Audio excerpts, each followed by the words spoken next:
Capítulo 14. As últimas férias de Memê coincidiram com o luto pela morte do coronel Aureliano Buendia.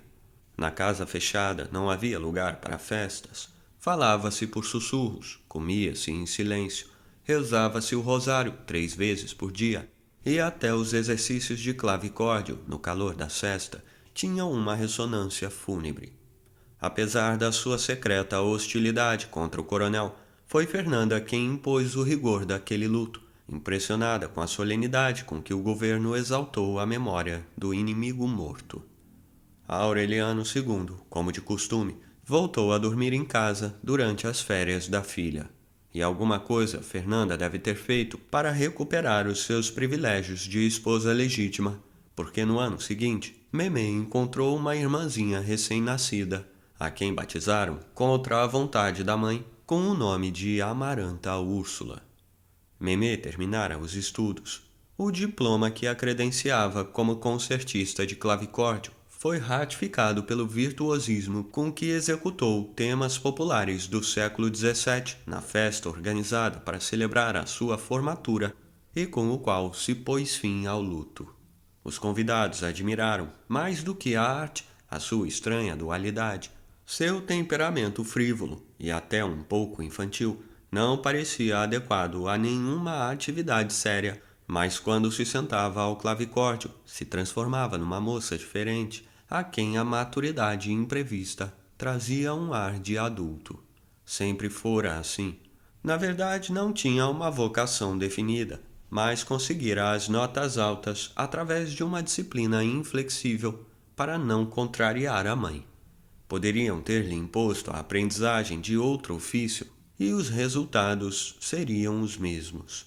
Desde menina, a incomodava o rigor de Fernanda, o seu costume de decidir pelos outros, e teria sido capaz de um sacrifício muito mais duro que as lições de clavicórdio só para não tropeçar na sua intransigência.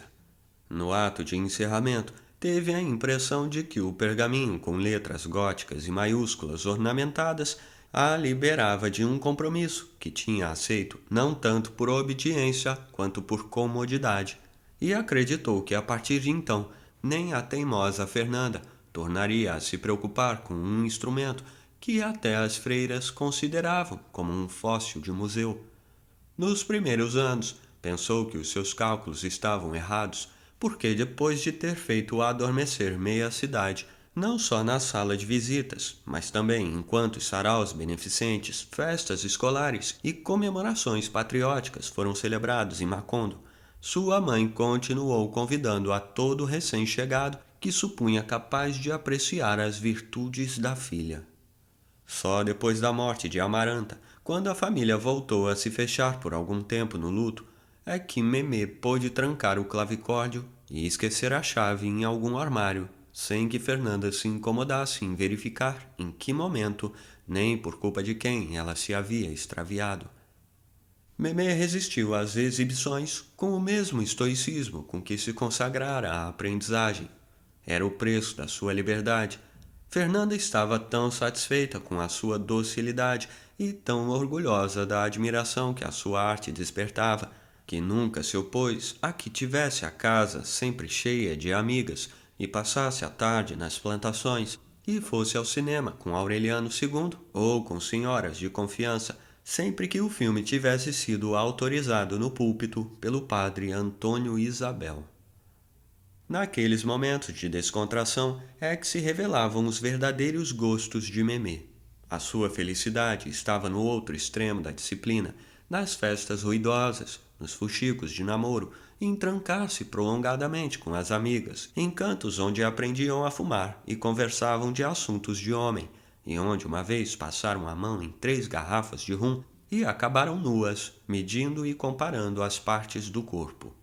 Memê não se esqueceu nunca da noite em que entrou em casa mastigando alcaçuz e, sem que percebessem a sua perturbação, sentou-se à mesa em que Fernanda e Amaranta jantavam, sem se dirigir a palavra.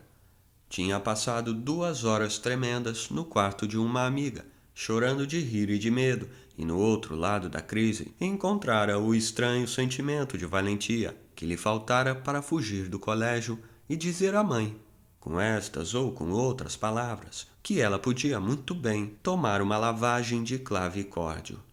Sentada na cabeceira da mesa, tomando um caldo de galinha que lhe caía no estômago como um elixir da ressurreição, Memê viu então Fernanda e Amaranta envoltas no halo acusador da realidade. Teve que fazer um esforço enorme para não jogar na cara delas os seus gestos, a sua pobreza de espírito, os seus delírios de grandeza. Desde as segundas férias, que sabia que o pai só vivia em casa para salvar as aparências, e conhecendo Fernanda como conhecia, e tendo dado um jeito mais tarde de conhecer Petra Cotes, dera razão ao pai.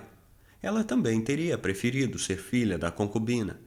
No embotamento do álcool, Memê pensava com deleite no escândalo que teria provocado se naquele momento tivesse expressado os seus pensamentos, e foi tão intensa a satisfação íntima da picardia que Fernanda percebeu.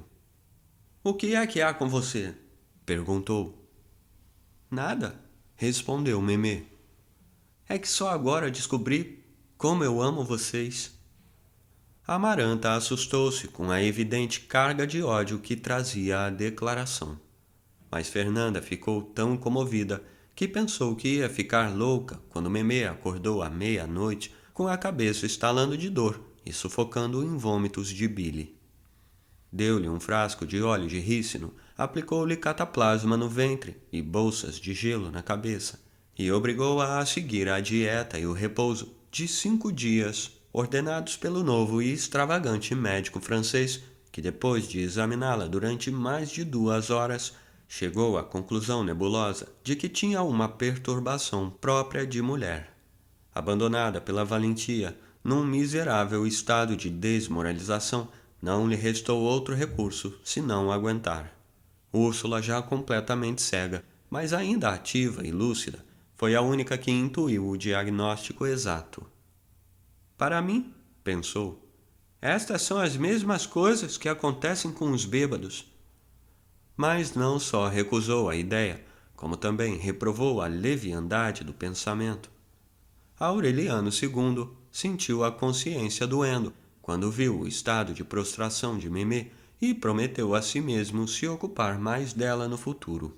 Foi assim que nasceu a relação de alegre camaradagem entre o pai e a filha, que o livrou por algum tempo da amarga solidão das festanças e livrou a ela da autoridade de Fernanda, sem ter que provocar a crise doméstica que já parecia inevitável. Aureliano II passou a adiar qualquer compromisso para estar com Memê, para levá-la ao cinema ou ao circo, e lhe dedicava a maior parte do seu ócio.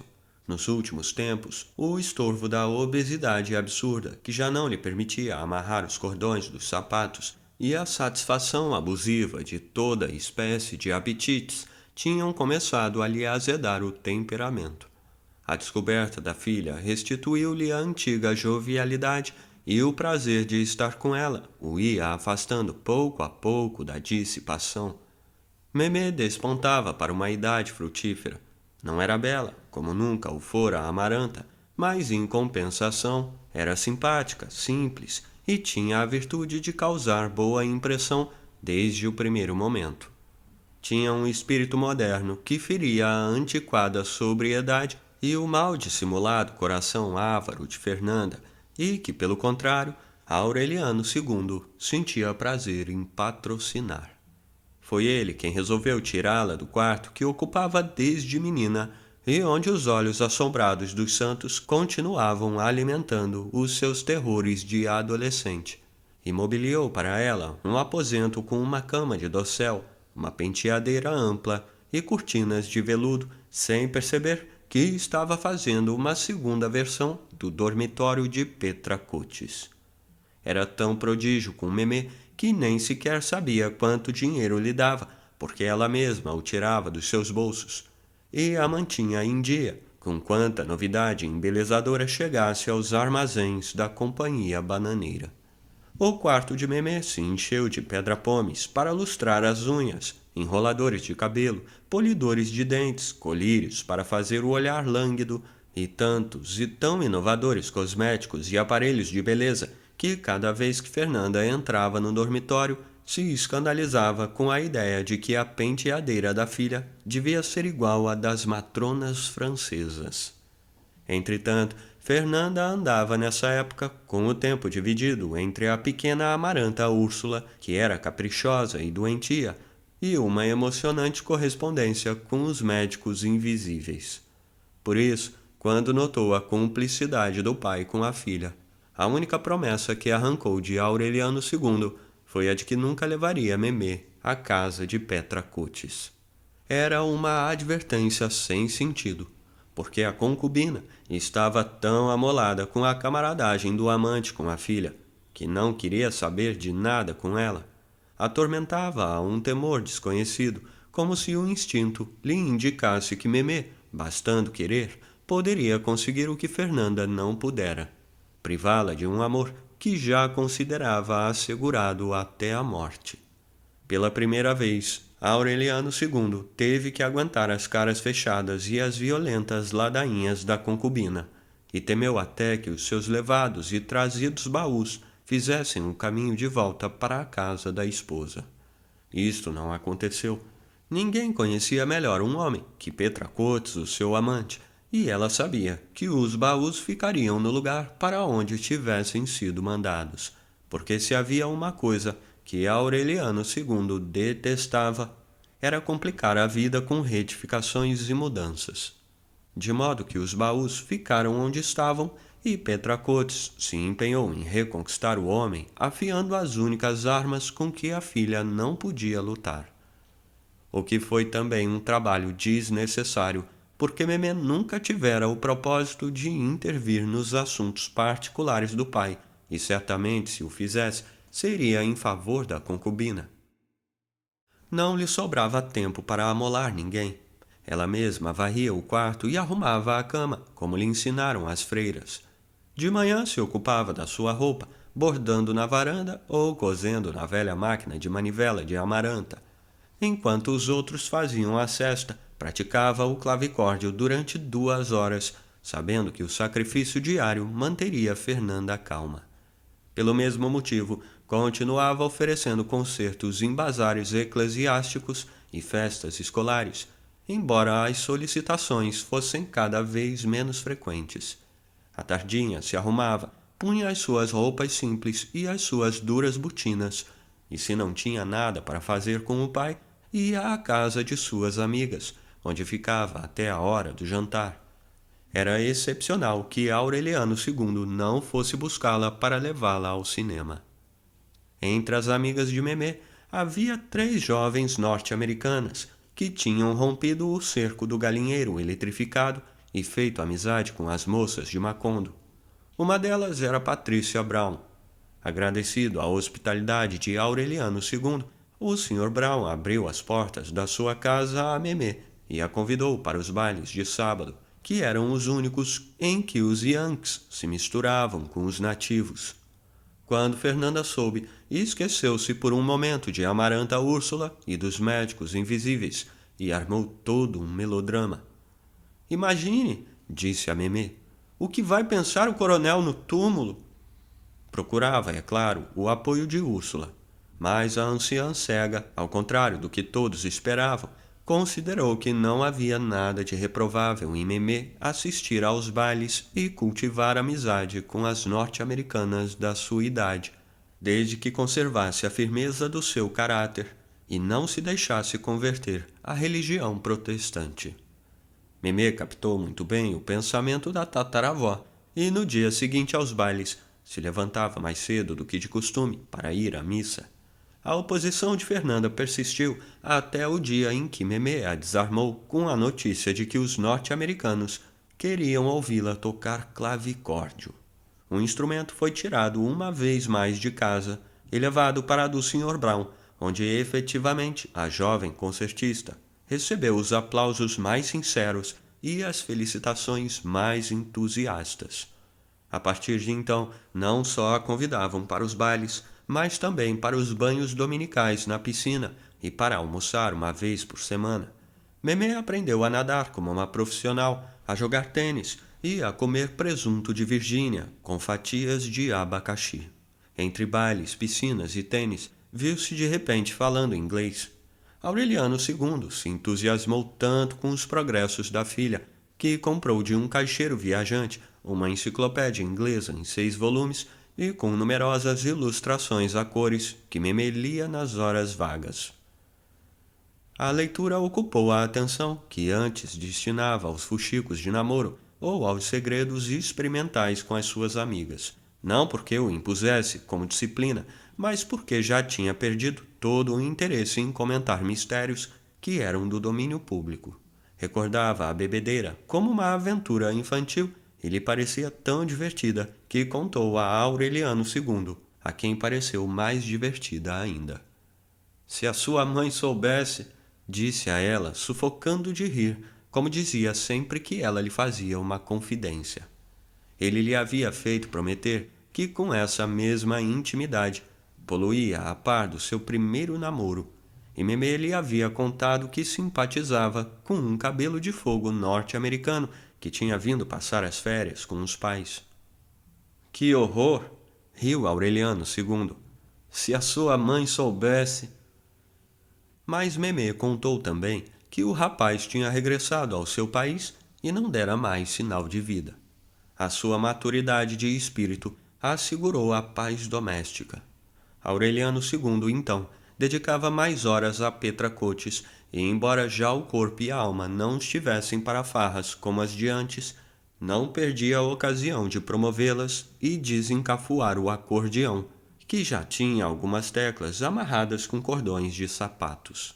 Em casa, Amaranta bordava a sua interminável mortalha e Úrsula se deixava arrastar pela decrepitude até o fundo das trevas, onde a única coisa que continuava sendo visível era o espectro de José Arcádio Buendia debaixo do castanheiro.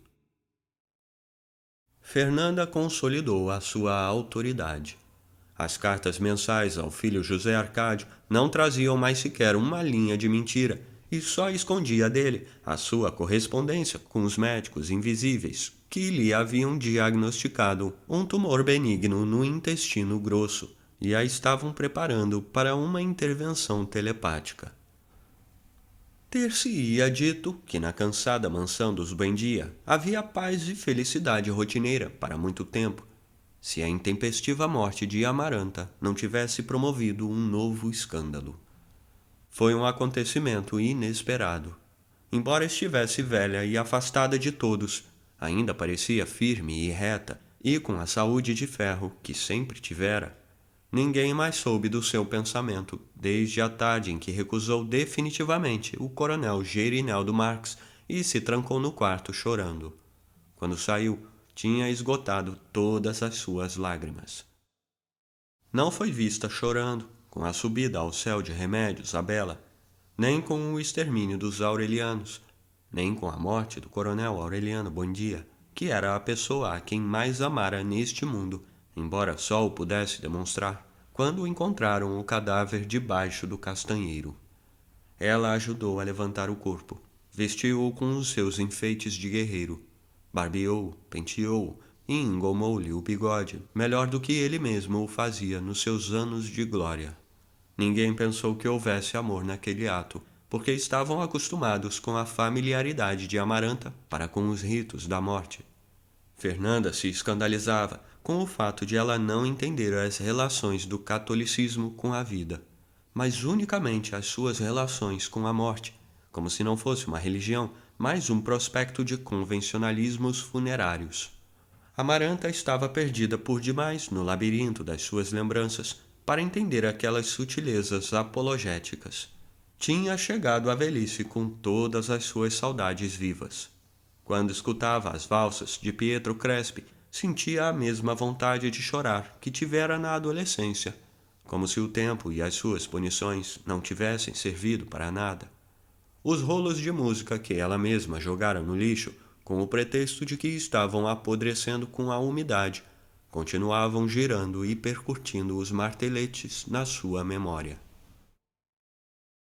Tinha tentado afogá-los na paixão pantanosa que se permitira com o seu sobrinho Aureliano José, e tinha tentado se refugiar na proteção serena e viril do coronel Gerineldo Marx, mas não conseguira derrotá-los, nem com o ato mais desesperado da sua velhice, quando banhava o pequeno José Arcádio, 3 anos antes de que o mandassem para o seminário, e o acariciava, não como faria uma avó com um neto, mas como teria feito uma mulher com um homem, como se contava que faziam as matronas francesas, e como ela quisera fazer com Pietro Crespi aos 12, aos 14 anos, quando o vira com a sua malha de balé e a varinha mágica com que marcava o compasso do metrônomo. Às vezes lhe doía ter deixado com a sua passagem aquele riacho de miséria, e às vezes sentia tanta raiva que espetava os dedos nas agulhas. Porém, mais lhe doía, e com mais raiva ficava, e mais lhe amargava o fragrante e bichado goiabal de amor que ia arrastando até a morte. Do mesmo jeito como o coronel Aureliano Buendia pensava na guerra sem o poder evitar, Amaranta pensava em Rebeca. Mas enquanto seu irmão tinha conseguido esterilizar as lembranças, ela só tinha conseguido avivá-las. A única coisa que rogou a Deus durante muitos anos foi que não lhe impingisse o castigo de morrer antes de Rebeca. Cada vez que passava pela sua casa e notava os progressos da destruição, se satisfazia com a ideia de que Deus a estava ouvindo. Uma tarde, quando costurava na varanda, teve a certeza de que estaria sentada nesse lugar, nessa mesma posição e sob essa mesma luz, quando lhe trouxessem a notícia da morte de Rebeca. Sentou-se para esperá-la, como quem espera uma carta, e a verdade é que em certa época arrancava botões para tornar a pregá-los, de modo a que a ociosidade não tornasse mais longa e angustiosa a espera. Ninguém se deu conta em casa de que Amaranta tecera naquela época uma linda mortalha para Rebeca. Mais tarde, quando Aureliano Triste contou que a havia visto transformada numa imagem de assombração, com a pele enrugada e umas poucas fibras amareladas no crânio, Amaranta não se surpreendeu, porque o espectro descrito era igual ao que ela imaginava há muito tempo. Tinha decidido restaurar o cadáver de Rebeca, dissimular com parafina os estragos do rosto e fazer-lhe uma peruca com o cabelo dos santos. Fabricaria um cadáver formoso com a mortalha de linho e um ataúde forrado de veludo com camadas de púrpura e o poria à disposição dos vermes em funerais esplêndidos. Elaborou o plano com tanto ódio que estremeceu com a ideia de que agiria da mesma maneira se fosse por amor. Mas não se deixou aturdir pela confusão e sim continuou aperfeiçoando os detalhes tão minuciosamente que chegou a ser mais do que uma especialista, uma virtuose nos ritos da morte. A única coisa que não levou em conta no seu plano macabro foi que, apesar das súplicas a Deus, ela podia morrer primeiro que Rebeca. E assim aconteceu realmente. No instante final, porém, Amaranta não se sentiu frustrada, mas, pelo contrário, libertada de toda a amargura, porque a morte lhe concedera o privilégio de se anunciar com vários anos de antecedência. Viu-a num meio-dia ardente, costurando com ela na varanda, pouco depois de Memê ir para o colégio. Reconheceu-a imediatamente, e não havia nada de pavoroso na morte, porque era uma mulher vestida de azul, com o cabelo comprido, de aspecto um pouco antiquado, e uma certa semelhança com Pilar Terneira na época em que ajudava nos serviços de cozinha. Várias vezes Fernanda esteve presente e não a viu, apesar de ser tão real, tão humana, que numa ocasião pediu a Amaranta o favor de enfiar-lhe a linha na agulha. A morte não lhe disse quando ela ia morrer, nem se a sua hora estava marcada para antes da de Rebeca, mas sim lhe ordenou que começasse a tecer a sua própria mortalha no próximo 6 de abril. Autorizou-a a fazê-la tão complicada e primorosa quanto quisesse, mas tão honradamente como fizera a de Rebeca. Ele avisou que haveria de morrer sem dor, nem medo, nem amargura, ao anoitecer do dia em que a terminasse. Tentando perder a maior quantidade de tempo possível, Amaranta encomendou as meadas de linho, e ela mesma teceu a fazenda. Fê-lo com tanto cuidado que somente este trabalho levou 4 anos. Em seguida iniciou o bordado. À medida que se aproximava o fim irremediável ia compreendendo que só um milagre permitiria que prolongasse o trabalho para além da morte de Rebeca. Mas a própria concentração lhe proporcionou a calma que lhe faltava para aceitar a ideia de uma frustração. Foi então que entendeu o círculo vicioso dos peixinhos de ouro do coronel Aureliano Buendia. O mundo se reduziu à superfície da sua pele e o interior ficou a salvo de toda a amargura. Doeu-lhe não ter tido aquela revelação muitos anos antes, quando ainda seria possível purificar as lembranças e reconstruir o universo sob uma luz nova e evocar sem estremecer o cheiro de alfazema de Pietro Crespi ao entardecer e resgatar Rebeca do seu ambiente de miséria, não por ódio nem por amor, mas pela compreensão sem limite da solidão. O ódio que percebeu certa noite nas palavras de Memé não a comoveu, porque parecia tão limpa como devia ter parecido a sua, e que, entretanto, já estava viciada pelo rancor. Mas na época já era tão profunda a conformidade com o seu destino que nem sequer a inquietou a certeza de que estavam fechadas todas as possibilidades de retificação. O seu único objetivo foi terminar a mortalha, em vez de retardá-la com preciosismos inúteis, como fizera a princípio. Apressou o trabalho. Uma semana antes, calculou que daria o último ponto na noite de 4 de fevereiro e, sem revelar o motivo, sugeriu a Memé que antecipasse um concerto de clavicórdio que tinha previsto para o dia seguinte. Mas ela não lhe fez caso. Amaranta procurou então uma maneira de se atrasar 48 horas e até pensou que a morte estava satisfazendo, porque na noite de 4 de fevereiro uma tempestade desarranjou a rede elétrica. Mas no dia seguinte, às 8 da manhã, deu o último ponto no trabalho mais primoroso que mulher alguma terminara jamais, e anunciou sem o menor dramatismo que morreria ao entardecer. Preveniu não só a família, como toda a população, porque Amaranta se metera na cabeça que poderia reparar toda uma vida de mesquinharia com um último favor ao mundo, e pensou que nenhum era melhor do que levar cartas aos mortos. A notícia de que Amaranta Buendia zarpava ao crepúsculo, levando o correio da morte, foi divulgada em Macondo antes do meio-dia, e às 3 da tarde já havia na sala um caixote cheio de cartas. Os que não quiseram escrever deram a Amaranta recados verbais, que ela anotou numa caderneta com o nome e a data de morte do destinatário. Não se preocupe, tranquilizava os remetentes. A primeira coisa que farei ao chegar será perguntar por ele. Então darei o seu recado. Parecia uma farsa. Amaranta não revelava nenhuma perturbação, nem o mais leve sinal de dor, e até parecia um pouco rejuvenescida pelo dever cumprido. Estava tão ereta e esbelta como sempre. Não fossem as maçãs do rosto endurecidas e a falta de alguns dentes, pareceria muito menos velha do que era na realidade.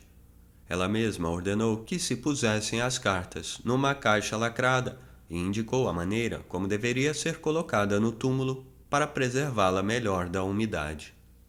De manhã, tinha chamado um carpinteiro que lhe tomou as medidas para o ataúde, de pé na sala, como se fossem para um vestido. Despertou-se-lhe um tal dinamismo nas últimas horas que Fernanda pensou que estivesse zombando de todos. Úrsula, com a experiência de que os Buendia morriam sem doença, não pôs em dúvida que Amaranta tivesse tido o presságio da morte, mas em todo o caso atormentou-a o temor de que na azáfama das cartas e na ansiedade de que chegassem logo, os ofuscados remetentes não a fossem enterrar viva. De modo que se empenhou em esvaziar a casa, brigando aos gritos com os intrusos, e às 4 da tarde tinha conseguido.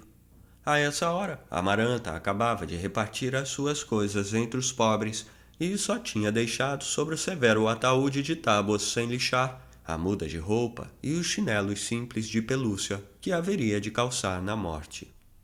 Não passou por alto essa precaução, ao recordar que quando o coronel Aureliano Buendia morreu, tinham tido que comprar um par de sapatos novos, porque só lhe restavam as pantufas que usava na oficina.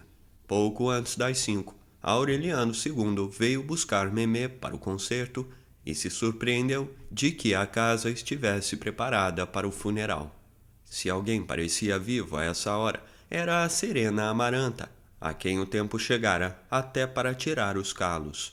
Aureliano II e Memê se despediram dela com adeuses de brincadeira e lhe prometeram que no sábado seguinte dariam uma festa de ressurreição. Atraído pelas vozes públicas de que Amaranta Buendia estava recebendo cartas para os mortos, o padre Antônio Isabel chegou às 5 com o viático e teve que esperar mais de 15 minutos para que a moribunda saísse do banho. Quando a viu aparecer com uma camisola de morim e o cabelo solto nas costas, o decrépito pároco pensou que fosse uma brincadeira e despachou o coroinha. Pensou, entretanto, em aproveitar a ocasião para confessar a Amaranta, depois de quase 20 anos de reticência. Amaranta respondeu simplesmente que não precisava de assistência espiritual de nenhuma espécie, porque tinha a consciência limpa. Fernanda se escandalizou. Sem se importar que a ouvissem, perguntou em voz alta que pecado terrível teria cometido Amaranta para preferir uma morte sacrílega à vergonha de uma confissão. Então Amaranta se deitou e obrigou Úrsula a dar testemunho público da sua virgindade. Que ninguém tenha ilusões, gritou para que a ouvisse Fernanda. Amaranta Buendia se vai deste mundo como veio. Não voltou a se levantar. Recostada em almofadões, como se na verdade estivesse doente, teceu as suas longas tranças e enrolou-as sobre as orelhas, exatamente como a morte lhe dissera que deveria estar no ataúde. Em seguida, pediu a Úrsula um espelho e, pela primeira vez em mais de 40 anos, viu o seu rosto, devastado pela idade e pelo martírio, e se surpreendeu do quanto se parecia com a imagem mental que tinha de si mesma. Úrsula compreendeu pelo silêncio da alcova que tinha começado a escurecer. Despeça-se de Fernanda, suplicou a ela. 1 minuto de reconciliação tem mais mérito do que toda uma vida de amizade. Já não vale a pena, respondeu Amaranta. Memê não pôde deixar de pensar nela quando acenderam as luzes do improvisado cenário e começou a segunda parte do programa. Na metade da peça, alguém lhe deu a notícia no ouvido e o ato foi suspenso. Quando chegou em casa, Aureliano II teve que abrir caminho aos empurrões por entre a multidão para ver o cadáver da velha donzela, feia e de má cor, com a venda negra na mão e envolta na mortalha primorosa. Estava exposto na sala, junto ao caixote do correio. Úrsula não voltou a se levantar depois das 9 noites de Amaranta. Santa Sofia de la Piedad tomou conta dela. Levava-lhe a comida no quarto e a água da bilha para que se lavasse, e a mantinha a par de quanto se passava em Macondo. Aureliano II a visitava com frequência e lhe levava roupas que ela punha perto da cama, junto com as coisas mais indispensáveis para o viver diário, de modo que em pouco tempo tinha construído para si um mundo ao alcance da mão. Conseguiu despertar um grande afeto na pequena Amaranta Úrsula, que era idêntica a ela e a quem ensinou a ler. A sua lucidez, a habilidade para se bastar a si mesma, faziam pensar que estava naturalmente vencida pelo peso dos 100 anos, mas embora fosse evidente que andava mal da vista, ninguém suspeitou que estivesse completamente cega. Dispunha então de tanto tempo e de tanto silêncio interior para vigiar a vida da casa, que foi ela a primeira a perceber a calada angústia de Memê. Venha cá, disse a ela, agora que estamos sozinhas. Confesse a esta pobre velha o que há contigo. Memê fugiu da conversa com um riso entrecortado. Úrsula não insistiu, mas acabou de confirmar as suas suspeitas, porque Memê não voltou a visitá-la. Sabia que se arrumava mais cedo do que de costume, que não tinha um instante de sossego enquanto esperava a hora de sair à rua, que passava noites inteiras rolando na cama, no quarto contíguo, e que a atormentava o voejar de uma borboleta. Em certa ocasião, ouviu-se dizer que ia se encontrar com Aureliano II, e Úrsula se surpreendeu de que Fernanda fosse tão curta de imaginação que não suspeitasse de nada quando o marido chegou em casa perguntando pela filha. Era evidente demais que Memê andava com assuntos sigilosos, com compromissos urgentes, com ansiedades reprimidas, desde muito antes da noite em que Fernanda alvoroçou a casa porque a tinha encontrado aos beijos com um homem no cinema. A própria Memê andava na época tão ensimesmada que acusou Úrsula de havê-la denunciado. Na realidade, ela se denunciara a si mesma. Há muito tempo que deixava à sua passagem um caudal de pistas que teriam despertado o mais adormecido, e se Fernanda demorara tanto para descobri-las, foi porque também ela estava obscurecida pelas suas relações secretas com os médicos invisíveis. Mesmo assim, acabou por perceber os profundos silêncios, os sobressaltos intempestivos, as alternativas de humor e as contradições da filha. Empenhou-se numa vigilância dissimulada, mas implacável. Deixou-a estar com as suas amigas de sempre, ajudou a se vestir para as festas de sábado e jamais lhe fez uma pergunta impertinente que pudesse alertá-la. Tinha já muitas provas de que Memê fazia coisas diferentes das que anunciava, e, no entanto, não deixou vislumbrar as suas suspeitas na espera da ocasião decisiva. Certa noite, Memê avisou que ia ao cinema com o pai. Pouco depois, Fernanda ouviu os foguetes da farra e o inconfundível acordeão de Aureliano II no rumo da casa de Petra Cutis. Então se vestiu, entrou no cinema e, na penumbra das cadeiras, reconheceu a filha. A perturbadora emoção do acerto lhe impediu de ver o homem que a estava beijando, mas chegou a perceber a sua voz trêmula no meio dos assovios e das gargalhadas ensurdecedoras do público. "Sinto muito, amor", ouviu-o dizer, e tirou Memê da sala sem lhe dizer uma palavra, e submeteu-a à vergonha de levá-la pela barulhenta Rua dos Turcos e trancou-a à chave no quarto. No dia seguinte, às 6 da tarde, Fernanda reconheceu a voz do homem que foi visitá-la. Era jovem, citrino, com os olhos escuros e melancólicos, que não a teriam surpreendido tanto se tivesse conhecido os ciganos, e um ar de sonho que a qualquer mulher de coração menos rígido teria bastado para entender os motivos da filha. Vestia um linho muito usado, sapatos brancos zinco defendidos desesperadamente por solas superpostas, e trazia na mão um chapéu de palhinha comprado no sábado anterior. Em toda a sua vida, nunca estivera nem estaria mais assustado do que naquele momento, mas tinha uma dignidade e um domínio que o punham a salvo da humilhação e uma excelência legítima que só fracassava nas mãos calosas e nas unhas lascadas pelo trabalho rude. A Fernanda, entretanto, bastou vê-lo uma vez para intuir a sua condição de trabalhador braçal. Percebeu que usava a sua única roupa de domingo e que debaixo da camisa tinha a pele carcomida pela sarna da companhia bananeira. Não permitiu que falasse, não permitiu sequer que ele passasse da porta, que um momento depois teve de fechar, porque a casa estava cheia de borboletas amarelas. "Vai embora", disse a ele. "Não tem nada que fazer no meio de gente decente." Chamava-se Maurício Babilônia. Tinha nascido e crescido em Macondo e era aprendiz de mecânico nas oficinas da companhia bananeira. Memê o conhecera por acaso numa tarde em que fora com Patrícia Brown buscar o automóvel para dar um passeio pelas plantações. Como o chofer estava doente, encarregaram-no de levá-las, e Memê pôde por fim satisfazer a sua vontade de se sentar junto ao volante para observar de perto o sistema de manejo. Ao contrário do chofer titular, Maurício Babilônia lhe fez uma demonstração prática. Isso foi na época em que Memê começou a frequentar a casa do Sr. Brown e ainda se considerava indigno de damas dirigir um automóvel, de modo que se conformou com a informação teórica e não voltou a ver Maurício Babilônia por vários meses.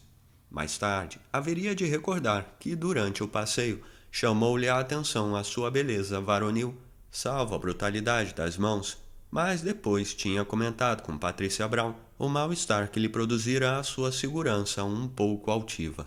No primeiro sábado em que foi ao cinema com seu pai, voltou a ver Maurício Babilônia, com o seu costume de linho, sentado a pouca distância deles, e percebeu que ele se desinteressava do filme para se virar para olhá-la, não tanto para vê-la, como para que ela notasse que ele a estava olhando.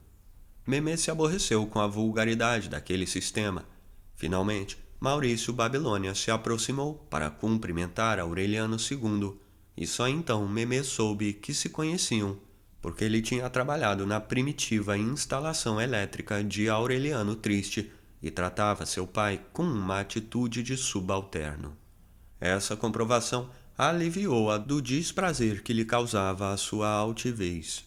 Não se tinham visto a sós, nem se tinham dito uma palavra diferente do cumprimento na noite em que sonhou que ele a salvava de um naufrágio, e ela não experimentava nenhum sentimento de gratidão, e sim de raiva. Era como lhe ter dado uma oportunidade que ele desejava, sendo que Memê queria o contrário, não só com Maurício Babilônia, como também com qualquer outro homem que se interessasse por ela. Por isso ficou tão indignada que depois do sonho, em vez de detestá-lo, teria experimentado uma urgência irresistível de vê-lo. A ansiedade se fez mais intensa no correr da semana e no sábado já era tão premente que teve que fazer um esforço enorme para que Maurício Babilônia não notasse, ao cumprimentá-la no cinema, que o coração lhe saía pela boca. Ofuscada por uma confusa sensação de prazer e raiva, estendeu-lhe a mão pela primeira vez, e só então Maurício Babilônia se permitiu apertá-la. Memê chegou, numa fração de segundo, a se arrepender do impulso, mas o arrependimento se transformou imediatamente numa satisfação cruel, ao comprovar que também a mão dele estava suada e gelada. Nessa noite, compreendeu que não teria um instante de sossego enquanto não demonstrasse a Maurício Babilônia quão vã era a sua aspiração, e passou a semana voejando em torno dessa ansiedade. Recorreu a toda a espécie de artimanhas inúteis para que Patrícia Brown a levasse para buscar o automóvel. Por último, valeu-se do cabelo de fogo norte-americano que por essa época estava passando as férias em Macondo e, com o pretexto de conhecer os novos modelos de automóveis, fez-se levar às oficinas.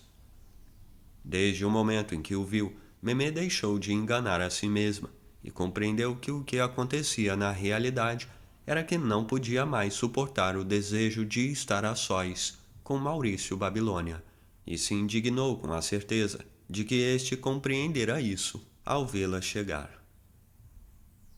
Vim ver os novos modelos, disse Memê.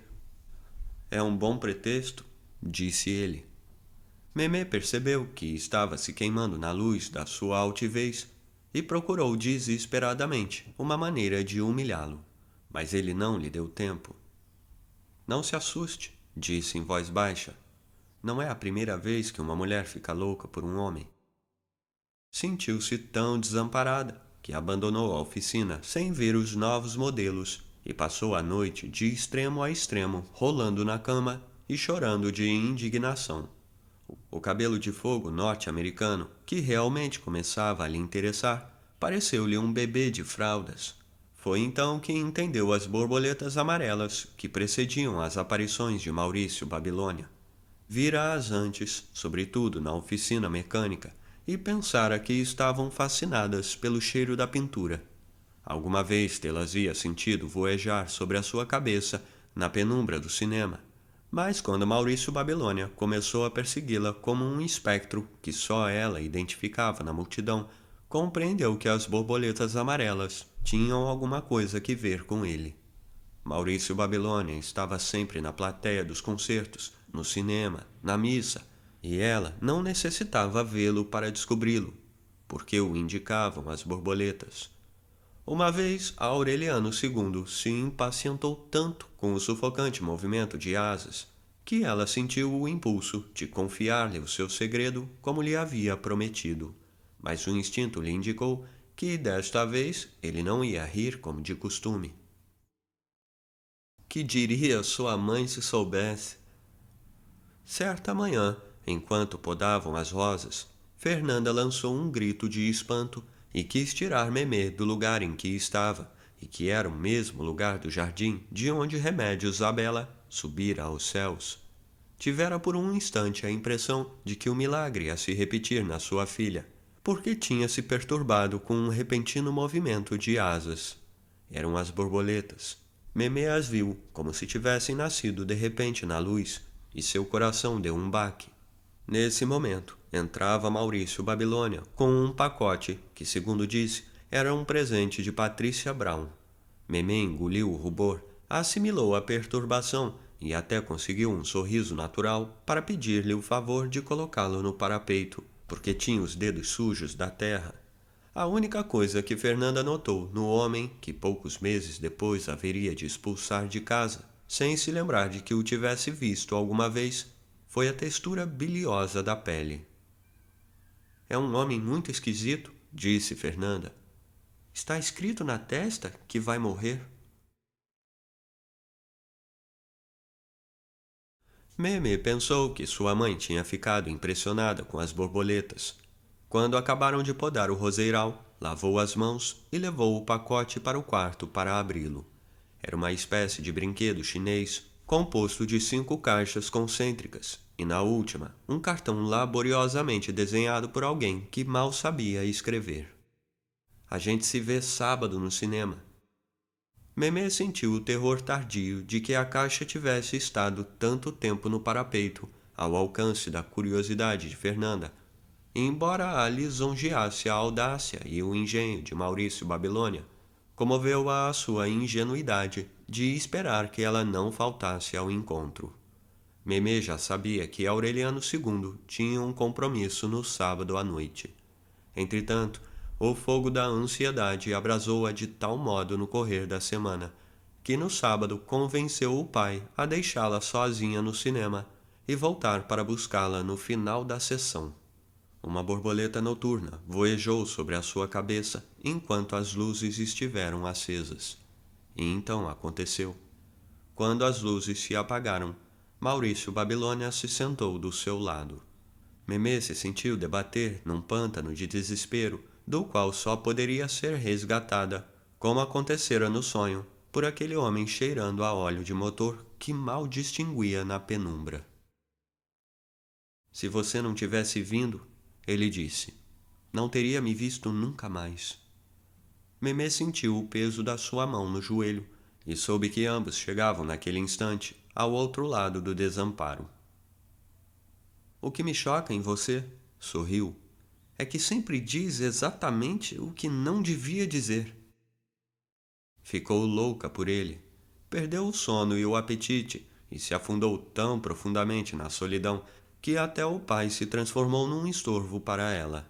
Elaborou um intrincado nó de compromissos falsos para desorientar Fernanda. Perdeu de vista as amigas, pulou por cima dos convencionalismos para encontrar-se com Maurício Babilônia a qualquer hora e em qualquer parte. No princípio, incomodava a sua rudeza. Na primeira vez em que se viram a sós, nos prados desertos atrás da oficina mecânica, ele arrastou sem misericórdia a um estado animal que a deixou extenuada.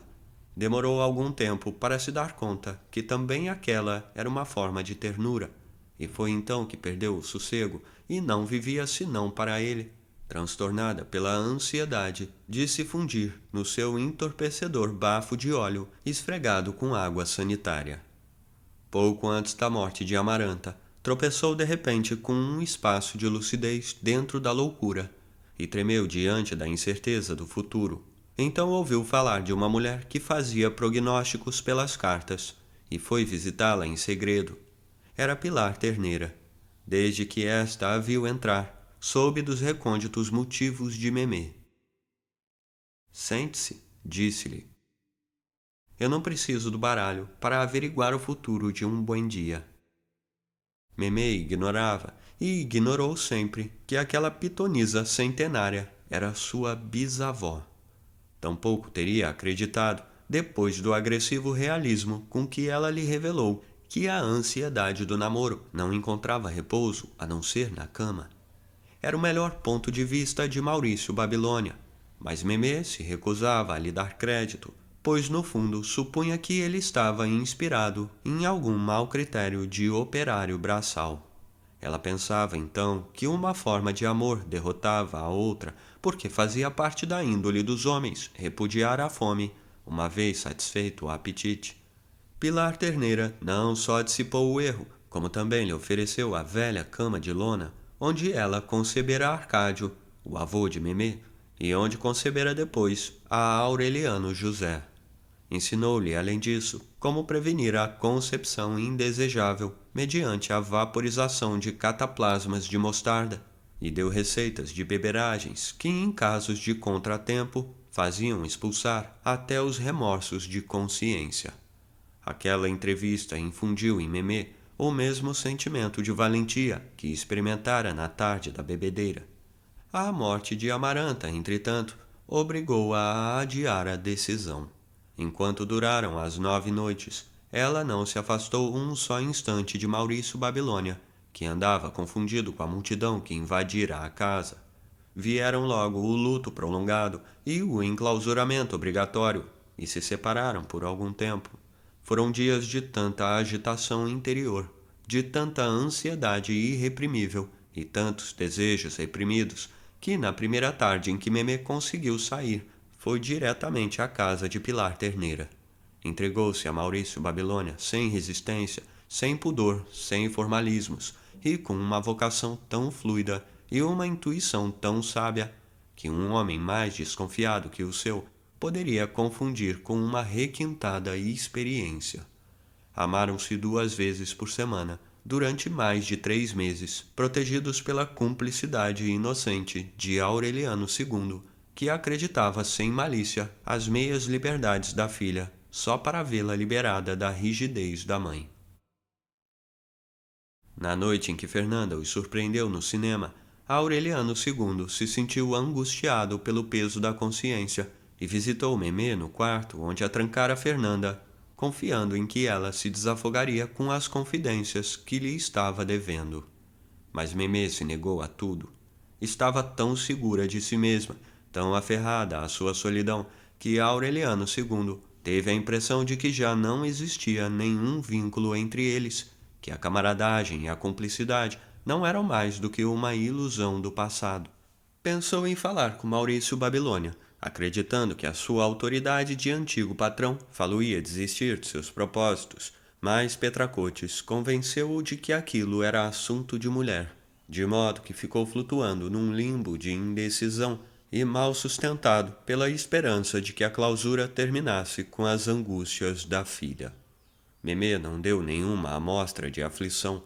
Pelo contrário, do quarto contíguo, Úrsula percebeu o ritmo sossegado do seu sono, a serenidade dos seus afazeres, a ordem das suas refeições e a boa saúde da sua digestão. A única coisa que intrigou Úrsula, depois de quase 2 meses de castigo, foi que Memê não tomasse banho de manhã, como todos faziam, mas às 7 da noite. Uma vez pensou em preveni-la contra os escorpiões, mas Memê era tão esquiva com ela, pela convicção de que a tinha denunciado, que preferiu não perturbá-la com impertinências de tataravó. As borboletas amarelas invadiam a casa desde o entardecer. Todas as noites, ao sair do banheiro, Memê encontrava Fernanda desesperada, matando borboletas com a bomba de inseticida. "Isto é uma desgraça", dizia. "Toda a vida me disseram que as borboletas noturnas chamam o azar." Certa noite, enquanto Memê estava no banheiro, Fernanda entrou no seu quarto por acaso e via tantas borboletas que mal se podia respirar. Apanhou pano qualquer para espantá-las e seu coração gelou de pavor ao relacionar os banhos noturnos da filha com os cataplasmas de mostarda que rolaram pelo chão. Não esperou por momento oportuno, como fizera da primeira vez. No dia seguinte, convidou para almoçar o novo alcaide, que tinha descido do páramo, e pediu a ele que ordenasse uma guarda noturna para o quintal, porque tinha a impressão de que estavam roubando as galinhas. Nessa noite, a guarda abateu Maurício Babilônia, quando levantava as telhas para entrar no banheiro onde Memê o esperava nua e tremendo de amor entre os escorpiões e as borboletas, como havia feito quase todas as noites dos últimos meses. Um projétil incrustado na coluna vertebral reduziu-o à cama pelo resto da vida.